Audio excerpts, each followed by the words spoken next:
Guys, eto guys yung ano ko, motor ko.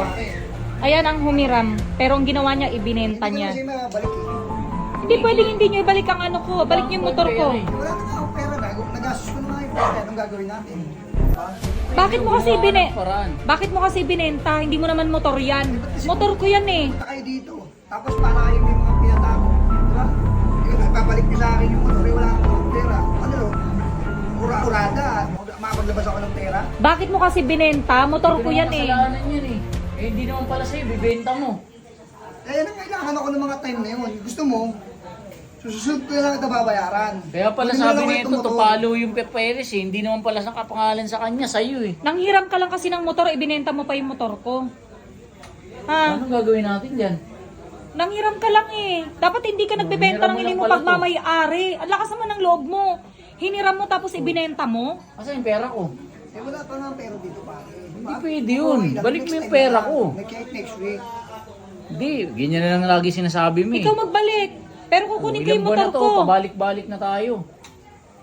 Ganyan na lang sinasabi mo. Kaya ako nga dinala dito yung motor eh. Oh, ayan ang motor mo. Balik mo yung pera ko. Wala nga akong pera para ano iabot ko sa'yo. Ano ibibigay ko sa'yo? Pero bakit mo kasi binenta? Hindi mo naman pagmamay-ari yung motor na yan.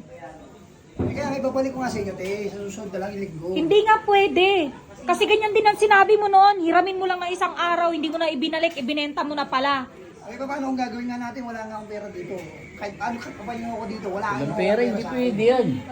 Diba? Hindi naman katwiran yung ganun eh, na nakaagrabyado ka ng tao, hindi ka nahiya.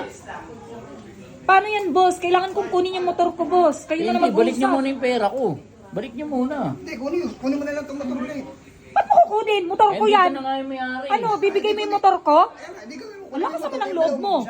Hindi pwede, no? Ikaw ang Ano? involved dito, ikaw nagbenta sa Kami akin. dalawa mag-usap? Nakay kanino ba yung pera pinagbentahan? Wala na nga sa inyo pera. Ganito. Wala sa akin ang Kasi pera. ibibigay ko sa'yo yung pera. Wala Eh, akong hindi pakialam. ko motor. Hindi Mag-usap kayong pwede. dalawa. Hindi pwede.